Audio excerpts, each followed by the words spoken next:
네. 잘 보입니다. 네, 그러면 우리 마지막 힘내서 한 20분만 더 하죠.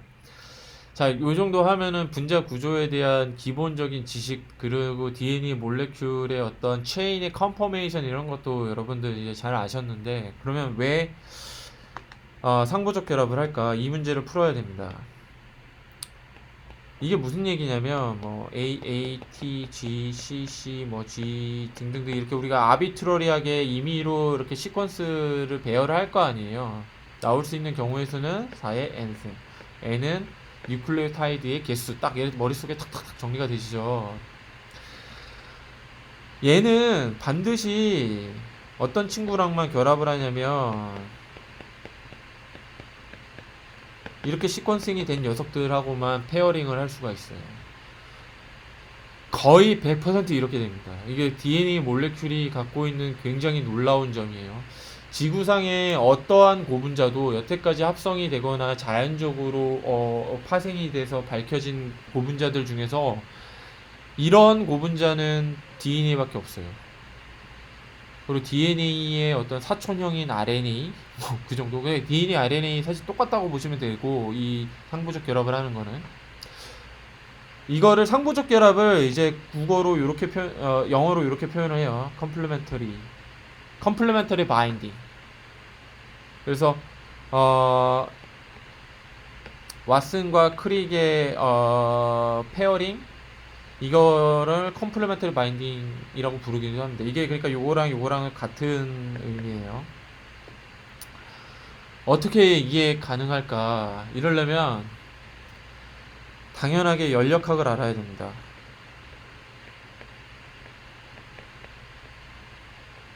만물의 근원.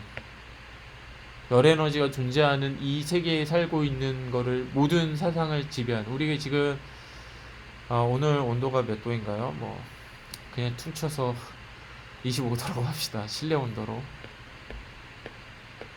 이 온도가 있다는 거는 열 에너지가 있다는 거죠. 이 열 에너지에서 세상에 존재하는 모든 만물이 어떻게 거동하는지를 보는 게 서머다이나믹스죠. 그러니까 당연히 싱글 스트랜드 DNA가 이렇게 있는데 얘가 어떻게 더블 스트랜드 DNA로 가냐. 몰레큘 하나가 고분자가 어떤 다른 몰레큘하고 만나서 이게 그냥 같이 이렇게 겹쳐지는 정도가 아니라 하이드로젠 번딩이라는 중요한 펀더멘탈 포스가 관여를 해가지고 일어나는 일종의 화학 반응이에요. 여러분들이 사실 화학 반응하면은 A 플러스 B에서 여러분 화학 케미칼 컨스턴트 이런 거 기억나세요? 반응 계수 뭐 이런 거. 화학과 출신들이면 더 익숙해질 거고 화학과 출신들이 아니어도 여러분들 일반 화학 시간대에서 배운 겁니다. 오래돼서 기억이 안 나죠? 4년 전 여러분들 4년 전 혹은 5년 전 더 이상이 될 수도 있죠. 여기 학부 때 이제 입학해서 배웠던 그 화학상수 그런 화학상수를 배우고 이퀄리브리엄 이런 용어를 배우고 할 때 화학상수를 흔히 이제 착각하는 것 중에 하나가 A 플러스 B에서 C가 될 때 A 플러스 B가 반드시 공유결합이어야지 그런 어떤 설정을 할 수 있다고 생각하는 경우가 간혹 있더라고요, 학생들이. 그거 아니에요. 공유결합이 아니라 비공유결합. 지금처럼 하이드로젠 본딩으로 이루어지는 어떤 반응이라고 조금 하기 좀 그렇죠. 어떻게 보면. 보통 케미컬 리액션 할 때는 공유결합이 형성이 돼서 뭔가가 될 때를 반응이라고 많이 얘기를 하는데, 그냥 A와 B가 공유결합이 아니라 비공유결합으로 합쳐지더라도 화학 반응으로 봐야 됩니다. 그래서 깁스 프리 에너지로 해석을 해야 되고, 깁스 프리 에너지가 뭐예요? 연력학에서 프리 에너지.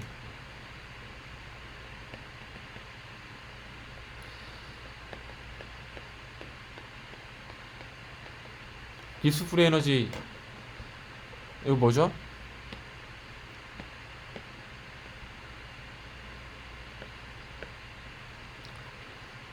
깁스 프리 에너지 연력학에서 델타. 여러분 쑥스러워서 대답 안 하시는 거죠? 해서 이거 뭐라고 배웠어요 우리가? 엔탈피 변화, 엔트로피 변화.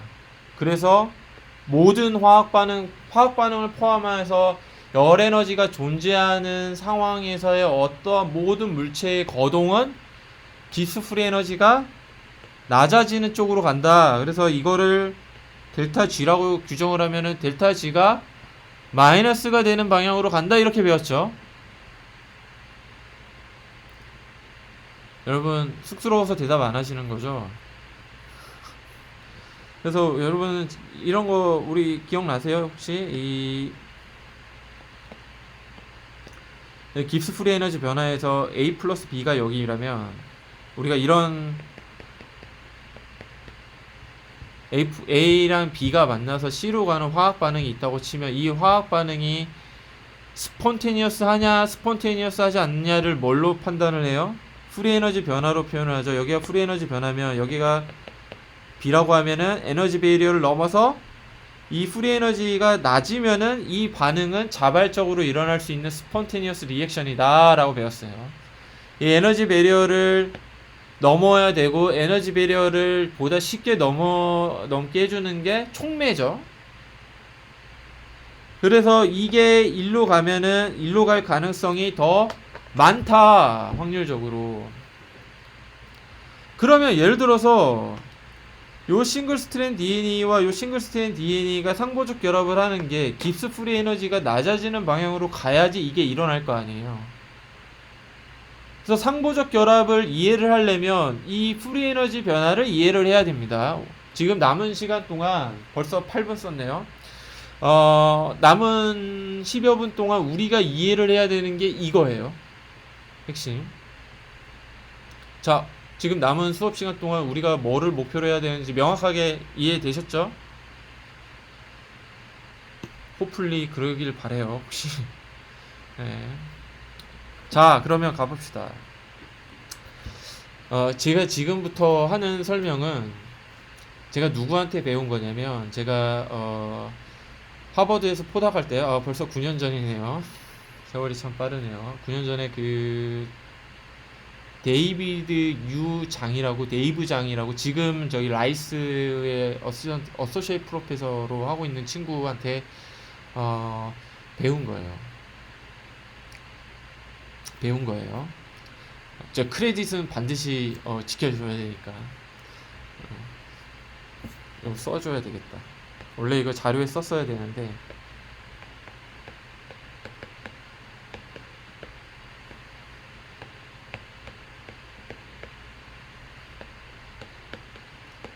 라이스 유니버시티.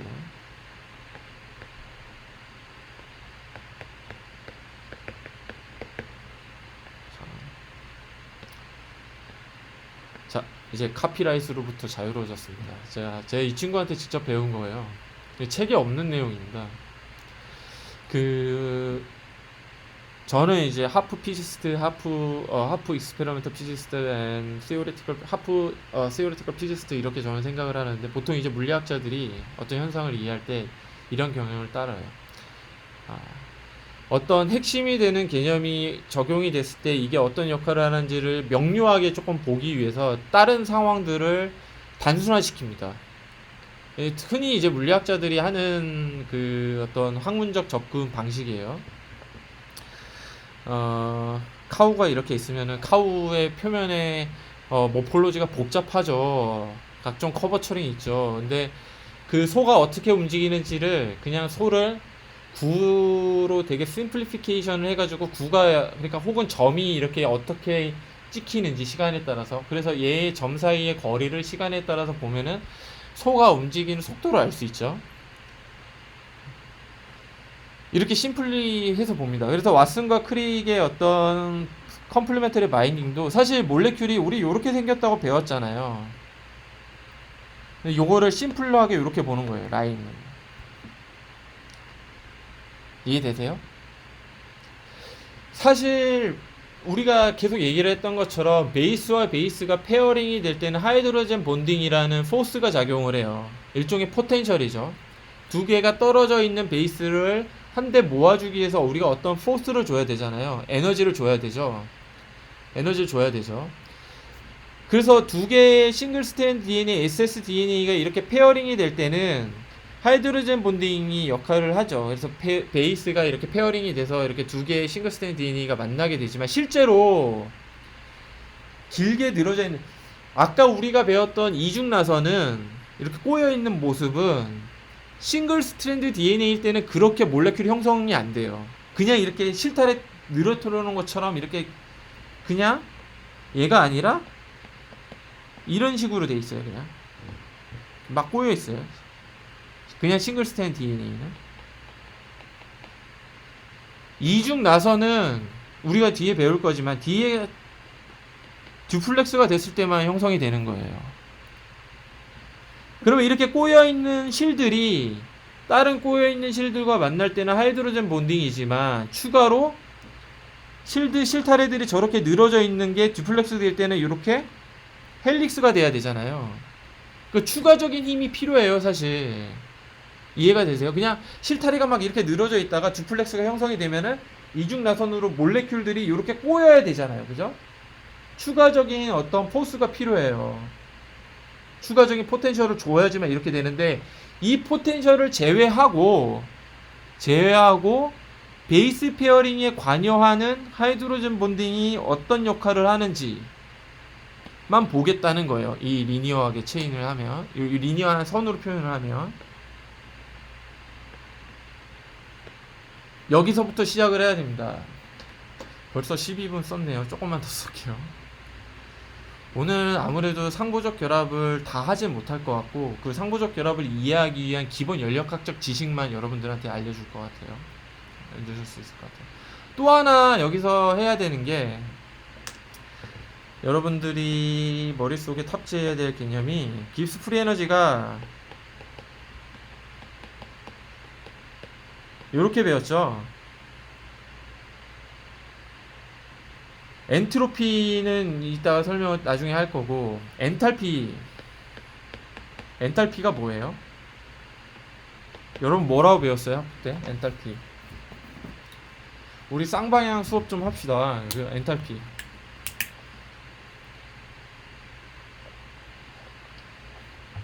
채팅창에 남겨주셔도 되고, 엔탈피, 자기가 이해하고 있는 엔탈피에 대한 개념을 공유하는 시간을 가져봅시다. 엔탈피가 뭐예요? 여러분들 전공에 상관없이 일반 물리, 일반 화학에 나오는 겁니다. 엔탈피가 뭐죠?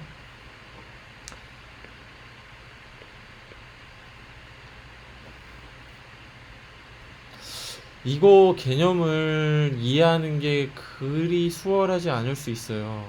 충분히 이해를 합니다. 어떤 대답이든 좋으니까 채팅창에 남겨주세요. 내가 알고 있는 엔탈피는 이거다. 아무도 안 하네요. 그죠? 총 열에너지의 합. 좋습니다. 열에너지의 합. 또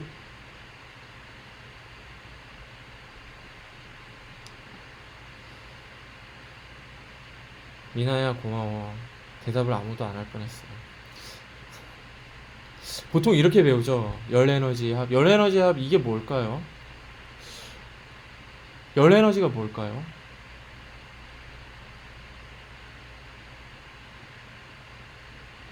이게 뭐냐면, 이게 사실 저희가 학부 때 책에 나오는 정의를 그냥 직역해서, 특히 원서로 많이 우리가 공부를 해야 되니까, 자연과학하고 공학은.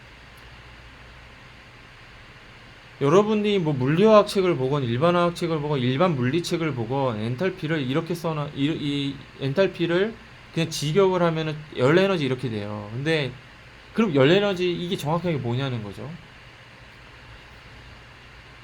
이거를 예를 들어서 왜 사람들이 이거를 열에너지로 많이 생각을 하냐면,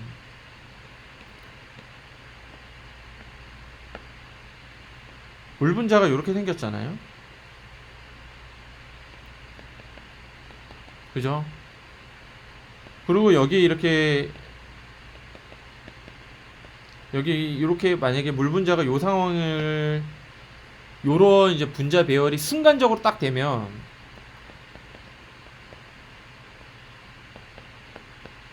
강한 하이드로젠 본딩을 느끼죠. 그래서 물의 보일링 포인트가 높은 이유가 이 이유죠. 하이드로젠 본딩이 세서.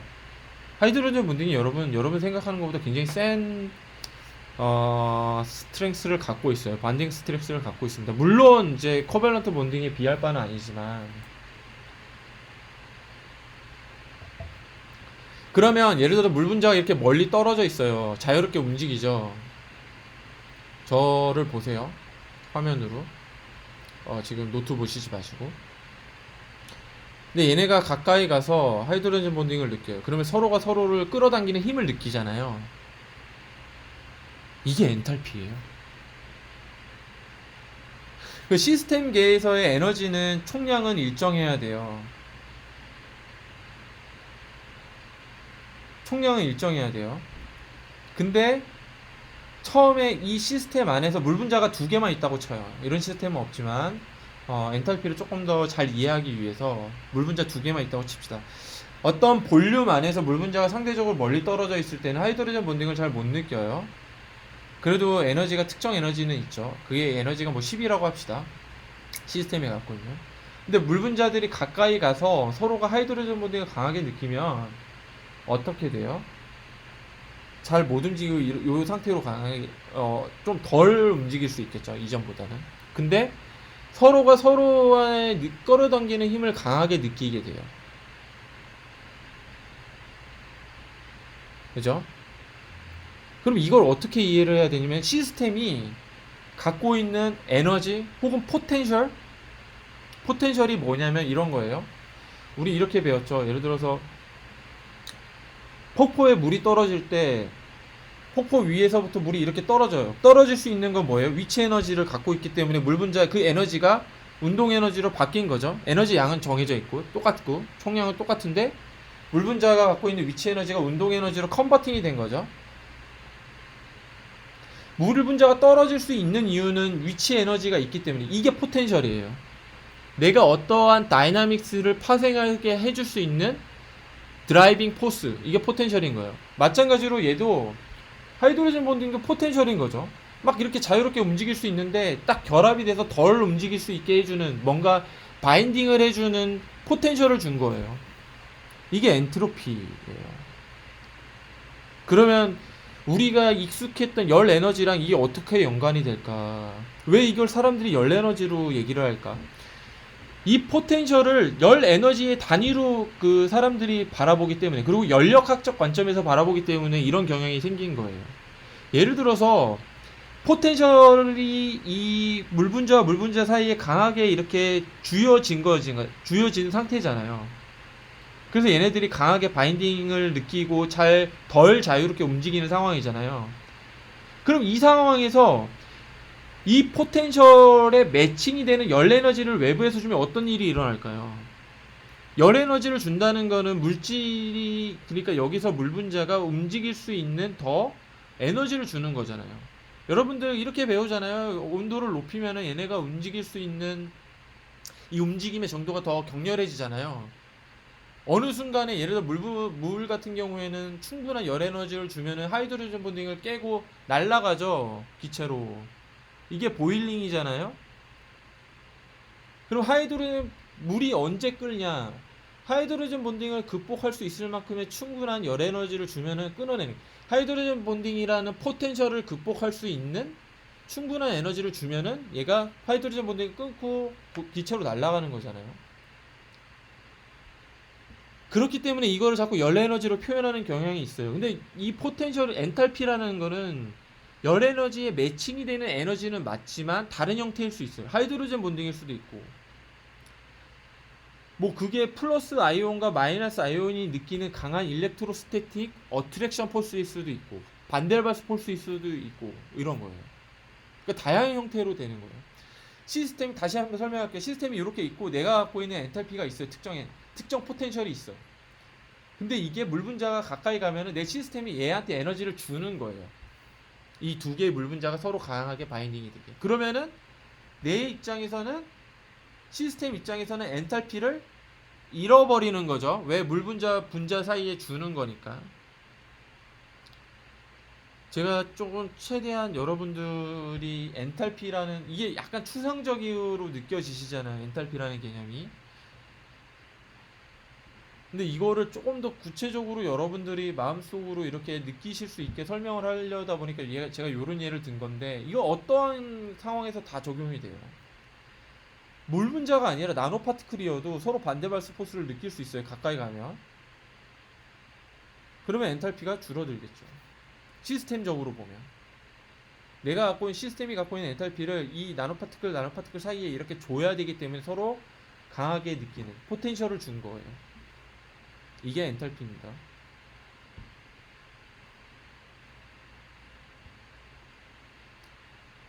자, 22분 흘렀는데 잠깐 몇 분만 더 써서 그러면 요거 대입해서 베이스 페어링, 컴플리멘터리 바인딩을 어떻게 바라봐야 되냐. 자, 스테이트 1.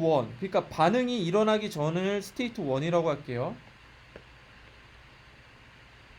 그러니까 싱글 스탠드 DNA랑 싱글 스탠드 DNA가 만나기 전에 스테이트 1. 언하이브리다이즈드. 스테이트 2는 하이브리다이즈 된 거예요. 이 둘 사이에서의 엔탈피 변화만 보자고요. 그래서 투 스테이트 모델인 거예요, 지금.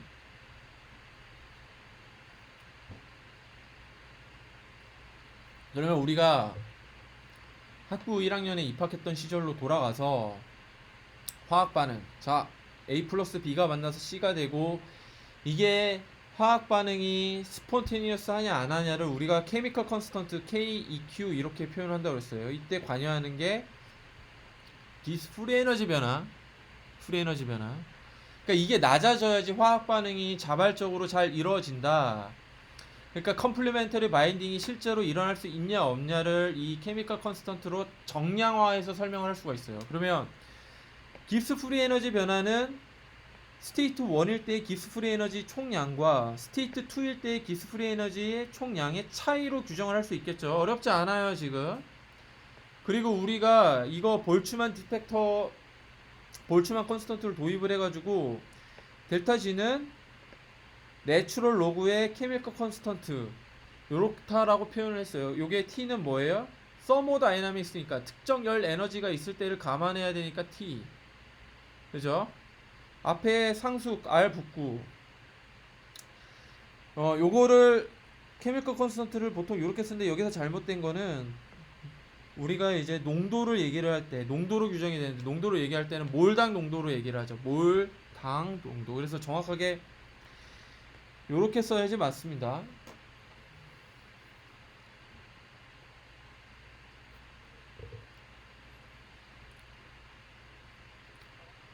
케미컬 컨스턴트는 농도 비율이라고 우리가 배웠어요. 기억나요? 이거는 참고로 그냥 케미컬 리액션 뿐만 아니라 확산 이런 데 다 똑같이 써요. 잉크를 물에 딱 한 방울 떨어뜨리면 잉크 막 확산돼서 나가죠. 농도가 높은 데서 낮은 데로 가는. 마찬가지고 얘도 마찬가지. 그러니까 농도의 비율로 케미컬 컨스턴트가 규정이 되는데 케미컬 컨스턴트는 깁스 프리 에너지랑 이렇게 직접 연관이 된다. 케미컬 컨스턴트에 내추럴 로고를 딱 붙여 놓으면은 앞에 RT는 상수니까 우리 그 피지컬 케미스트리 할 때 그런 거 기억나세요? PV는 NRT 뭐 이런 거 기체 상수 그 기억나세요? 아이디얼 깼을 때 PV는 NRT 뭐 프레셔 부피는 뭐 이거 다 그 서머다이나믹스입니다. 이거 나중에 설명을 할 기회가 있을 것 같은데 자 케미컬 컨스턴트는 어떻게 규정이 돼요? 화합물 A, B, C의 농도 비율로 결정이 되고 이 케미컬 컨스턴트는 다이렉트하게 뭐랑 연관이 된다? 깁스 프리 에너지 변화로 연결이 되더라 라는 거예요. 우리 하나 더 알아야 되는 게 그럼 지금 투 스테이트 모델을 보고 있으니까 스테이트 1, 스테이트 2, A, B 지금 C고 그죠? 이게 이쪽으로 자발적으로 갈 수 있냐 없냐 케미컬 컨스턴트로 이렇게 본다 그죠? 여기 앞에 내추럴 러거가 달려 있으니까 이 케미컬 컨스턴트는 어떻게 돼요? 다음 페이지 있는 것처럼 이렇게 되죠. 그럼 여기서 명료하게 알 수 있겠네요. 그죠? 델타 G가 마이너스로 가야 케미컬 컨스턴트가 플러스가 돼서 화학 반응이 자발적이 된다. 내추럴 로그는 이렇게 따지죠. 예, 그죠?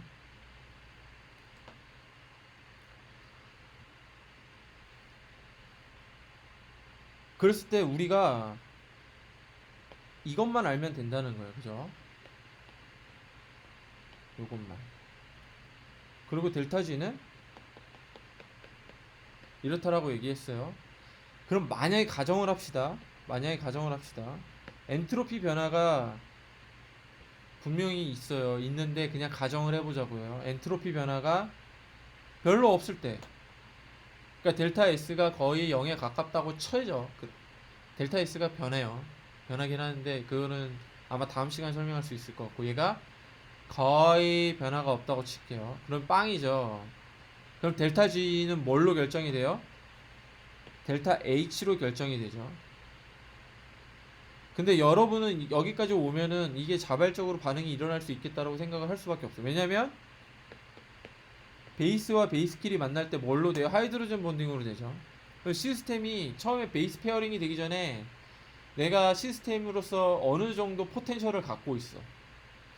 근데 A가 T랑 해서 베이스 페어링이 두 개가 되게 하려면 내가 갖고 있는 포텐셜을 이 A와 T라는 베이스 사이에 줘야 될 거 아니에요. 그러면 나는 엔트로피를 잃어버리겠죠. 엔탈피를 잃어버리겠죠. 시스템 입장에서 내가 어떤 특정량의 에너지를 갖고 있어. 포텐셜을 갖고 있어. 근데 A와 T 혹은 G와 C가 두 개 혹은 세 개의 하이드로젠 본딩으로 페어링이 되게 하려면 내가 갖고 있는 포텐셜을 이 두 분자, 그 두 베이스 사이에 줘야 될 거 아니에요. 그럼 시스템인 입장인 나 입장에서는 내가 엔탈피 혹은 포텐셜 혹은 에너지를 잃어버리는 거죠. 그러면 델타 H가 마이너스가 되고 궁극적으로 델타 G도 마이너스가 되는 거예요. 여기까지 잘 따라오고 계세요? 이해되셨어요? 예.